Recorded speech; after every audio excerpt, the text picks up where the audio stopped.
රාජපක්ෂ මේ රටට කරපු සේවාවක් තියෙනවද?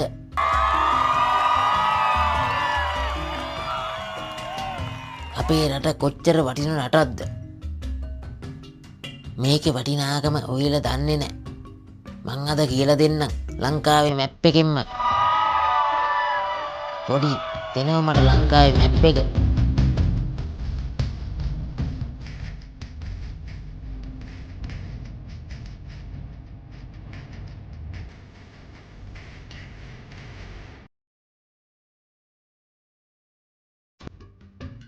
මේ මොකක්ද ඔයි?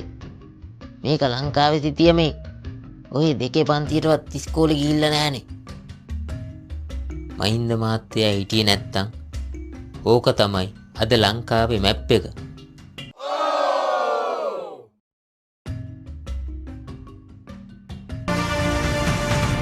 එදා මෙතුමා ත්‍රස්තවාදය විනාශ කරේ නැත්තම්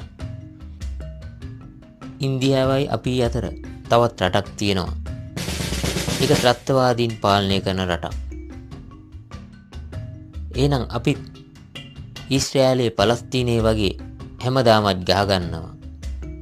හැමදාම බයෙන් ජීවත් වෙනවා.